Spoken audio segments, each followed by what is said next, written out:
En la semana de RCR, Red de Comunicación Regional, presentamos Don C con César Zamora Bento.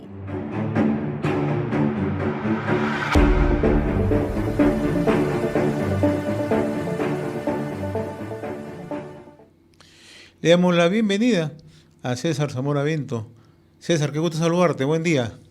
Gracias por Buenos días, atender. José. Qué bueno tener nuevamente esta charla. Estoy por Cajamarca ahora. En tu entrañable Cajamarca, tú. Estoy en Cajamarca. He podido apreciar que la gente ¿Cómo está está Cajamarca? allí. Cuéntanos un poquito, tú que eres muy acucioso. Mira, el tema de la economía mal, la gente, los comerciantes, la gente que están en los mercados, sienten que sus ventas han bajado muchísimo. Los mototaxistas que siempre han estado dinamizando un poco la economía, los veo prácticamente sin pasajeros, dando vueltas por ahí, perdiendo su tiempo y su combustible. Eh, También hay información de que el desempleo o la informalidad en el trabajo es creciente. Por otro lado, se informa de que Conga, un proyecto muy importante que se paralizó por estas iniciativas medioambientalistas que al final trajeron pobreza a la región, está entrando la minería informal y hay grupos que están extrayendo mineral. Entonces, qué triste porque Cajamarca es una promesa de desarrollo. Tú sabes que aquí se encuentran las principales reservas de cobre de todo el país y estamos entrando a este campo de la minería informal e ilegal, yo le diría ilegal, que está causando muchos trastornos. La economía mal, la gente la siento preocupada, la siento bajoneada, las autoridades distraídas en cualquier cosa menos en lo que es promover la inversión y el desarrollo económico, más parecen una ONG, tanto las municipalidades distritales, provinciales, como el gobierno regional. Y nada, creo que hay mucha tarea por hacer en un lugar tan prometedor como es la región de Cajamarca. Yo quería detenerme por un instante a lo que acabas de mencionar, el tema de la minería ilegal, ¿no? Cómo va creciendo en Cajamarca, puesto el punto en las inmediaciones de Conga, pero hay también una fuerte presencia de minería ilegal en Cajabamba. ¿No? Entonces, y Y esto con crimen. hay que tomar la atención del caso. Si no se le pone la atención, esto va a ir creciendo. Y eso te demuestra algo. No es que la población esté en contra de la minería. O sea, eso es es Exacto. una demostración, ¿no? Entonces, y eso es para enrostrarle a aquellos sectores o aquellas ONG, no todas, aquellas ONGs que siempre argumentan ello. Pero lo curioso es que estos organismos no gubernamentales nunca saltan o nunca ponen sobre la mesa los efectos que tiene la minería ilegal, ¿no? Tú has seguido muy de cerca esto, has viajado bastante, conoces de cerca y todos los daños irreversibles que hace la minería ilegal y lo que conlleva con eso. Exactamente como tú lo planteas. La minería ilegal eh, empieza a trastocar no solamente una actividad que debe ser legal y debe ser inclusive llevada bajo altos estándares de seguridad ambiental, como lo hacen las grandes inversiones, este, están ahora a merced de estos grupos que prácticamente son organizaciones criminales. Patas es un ejemplo de lo que puede suceder muy pronto acá en Cajamarca. Y bueno, es una tarea muy fuerte la que tiene Rómulo Mucho. Ahora Rómulo Mucho puede tener toda la intención y las capacidades para proponer, pero recuerda, para proponer cómo acabar con esta lacra, pero recuerda que esta actividad ilegal en la minería siempre tiene sus padrinos en el Congreso de la República, ¿no? Este, Prolongando, dándole langas a los plazos que se les exige a estas iniciativas para la formalización. Entonces, bien, es un trabajo muy duro el que tiene que afrontar Rómulo Mucho, que no es solamente una cuestión técnica, sino también una cuestión política Y bueno, pues ya le dieron su primer asustón con una amenaza de interpelación. Entonces creo que así va a ser bien difícil que Rómulo pueda tener los resultados que Cajamarca y todo el país en cuanto al sector minero necesita, ¿no? Tú has puesto sobre la mesa un tema bastante interesante, ¿no? Y ya no solamente es la actividad ilegal per se, sino que ellos también mueven otras aristas. Ya han ingresado Exacto. precisamente a tener control territorial. Allí está el peligro, porque mueven mucho dinero, tienen capacidad como para solventar algunas campañas, entre comillas, que ellos realizan, apoyan Exacto. a algunos gobiernos o centros poblados, y eso no se está mirando, pero ya tienen una composición parlamentaria. No se identifican como tal, pero cada vez que participan, a la luz se ve, ¿no? Con portavoces, con gente que apoya. Y esto se ve con suma claridad, con meridiana claridad, César, lo que ocurre en Madre de Dios. Madre de Dios, Sí. hay que decirlo con todas sus letras, hay un fuerte financiamiento político hacia organizaciones políticas de la minería ilegal. Entonces, si a esto no le ponemos atención al control territorial, la cosa puede ir de mal en peor, porque ya van colocando autoridades, gobiernos locales, alcaldes de centros poblados, empiezan a manejar algunas comunidades, empiezan a tomar el control a través de elecciones para alcaldes provinciales, distritales. Eso es. Ese es el objetivo. Claro, nosotros miramos simplemente el tema, o mucha gente lo mira, o sea, están depredando el medio ambiente. No, el No objetivo solo es eso. otro. El objetivo es otro. No sé qué piensas tú, por favor. No, sí, a la luz de los hechos, mira, ahorita estamos entrando a la Sí. campaña política. Ya van a empezar a correr los cronogramas y definitivamente para muchas tiendas políticas la minería ilegal es una fuente de financiamiento importante de dinero sucio, de dinero que, que necesita ser lavado, por decirlo de alguna manera. Entonces, hay una complicidad muy fuerte en la parte política, desde el Congreso de la República, con el crimen, ¿no?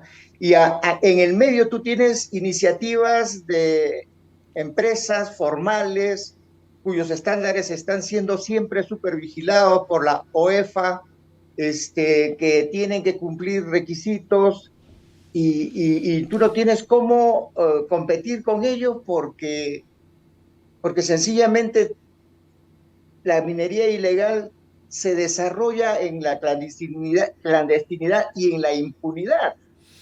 Entonces, hace también, y ese es un efecto que se podría ver en el mediano plazo, de que la actividad formal, las empresas con estándares altos medioambientales y de producción, tengan que retirarse de la zona porque va a ser imposible competir y vamos a estar en una situación muy precaria en cuanto al desarrollo social, económico y político del país. Tú muy bien mencionas, o sea, esto de acá va a financiar seguramente en esta campaña que ¿Y se por qué, avecina.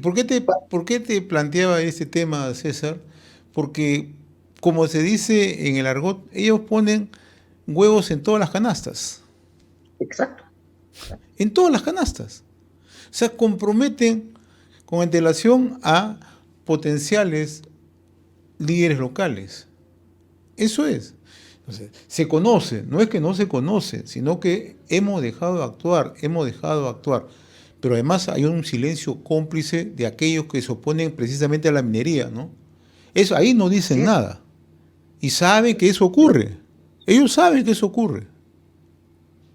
Pero Y mira, y las autoridades que llegan o que van a llegar, ya les están enseñando el camino, les están diciendo a las futuras autoridades, por si acaso, nosotros también los vamos a ajustar a ustedes con el sicariato. claro. Tú sabes que las últimas noticias están en ese tono, en el sentido de que muchos alcaldes, muchas autoridades locales están siendo amenazadas por el crimen organizado. Entonces, pucha, yo si el Estado sigue siendo cómplice de estas fechorías, realmente vamos a terminar en un país como tierra de nadie y en donde cada quien va a hacer justicia por sus propios medios y esto va a ser un caos. Entonces, hay que poner barbas en remojo a nivel de la ciudadanía, que yo confío más en la ciudadanía que en las autoridades locales, para que empiecen a hacer movilizaciones cívicas muy fuertes en el sentido de que queremos orden y exigimos al Estado, que tiene el monopolio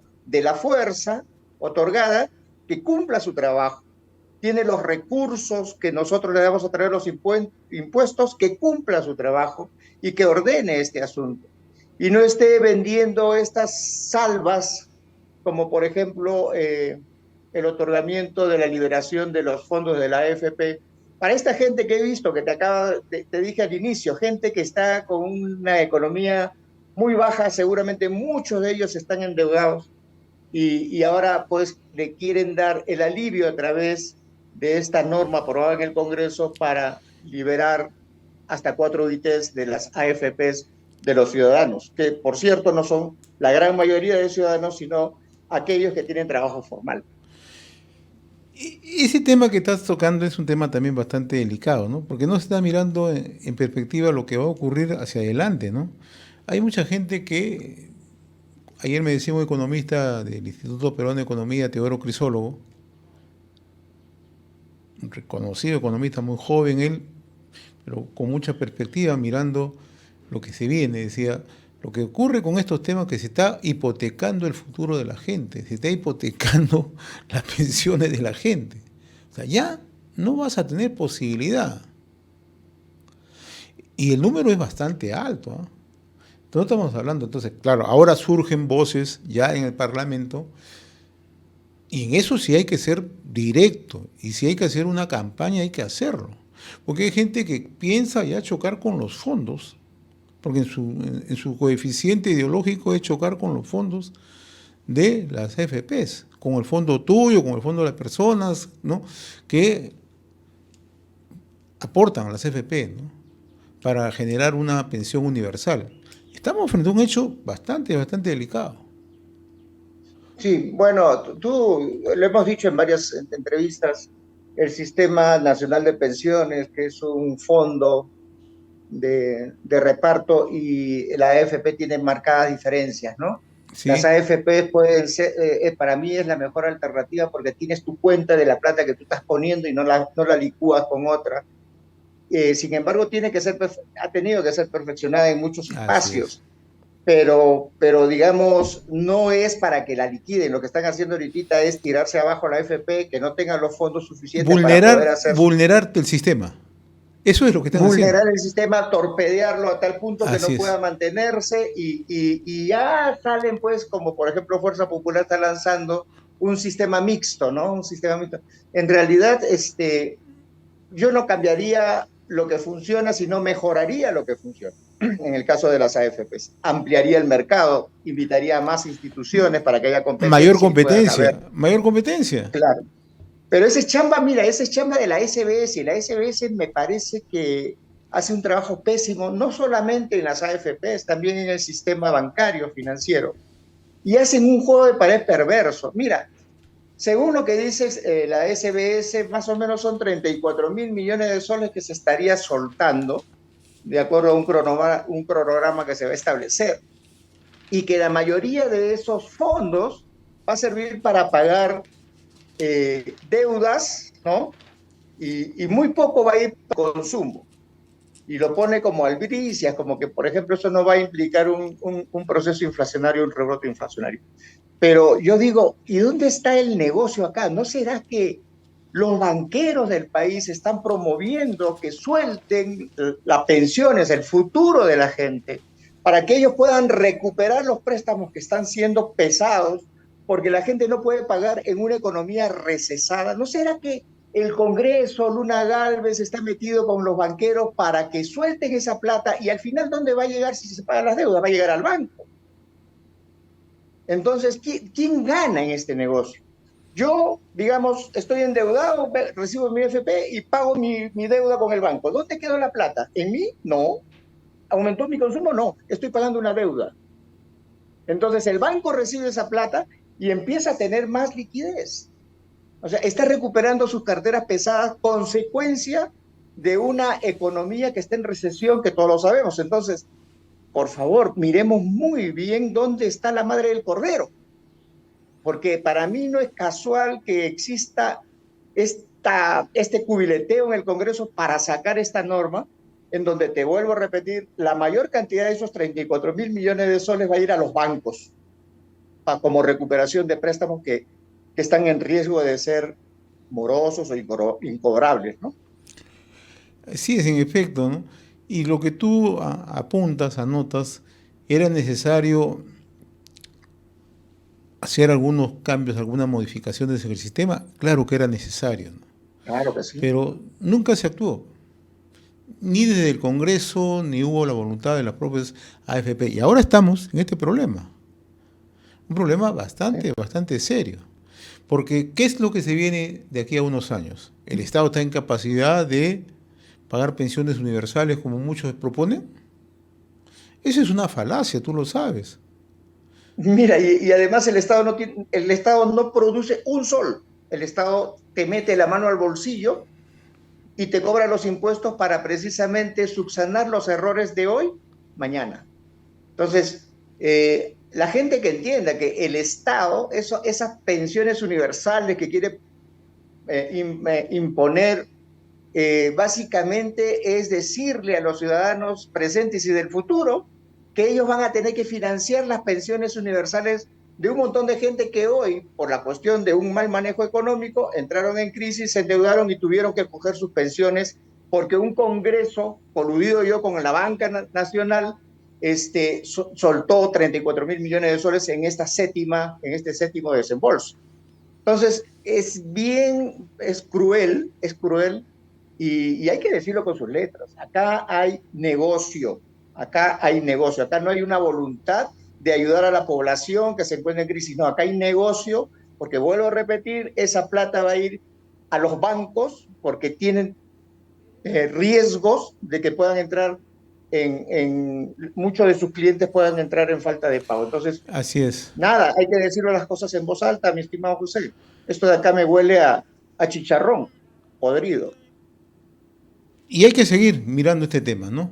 Porque tiene muchísimas aristas. Yo te agradezco, como siempre, César, de compartir estos minutos a través de Don C, y que tengas una bonita estancia en Cajamarca, ¿no? Una ciudad hospitalaria, una ciudad tranquila, ¿no? Y ojalá que recupere, ¿no?, lo que tanto anhelan los cajamarquinos, ¿no?, tener empleo, lo que más buscan ellos, ¿no?, empleo, tener las posibilidades de desarrollo, ¿no? Y ojalá que esto se pueda cristalizar. Te agradezco la amabilidad, mi estimado César, como siempre. No sé si tengas algo que agregar, por favor. Finalmente, Cajamarca no se merece esta situación, no se merece, tiene mucho, y el Perú tampoco se merece la situación que está viviendo. Así que, ciudadanos, hay que reaccionar. Te agradezco la oportunidad, José, y si Dios quiere, hasta el próximo sábado. Sí, de todas maneras, ¿no? Y en realidad, bonita estancia ahí en Cajamarca, mi estimado César. Buen día, cuídate, adiós. De esta manera, culminamos nuestra secuencia Don C a través de RCR, Red de Comunicación Regional. Don C con César Zamora Bento.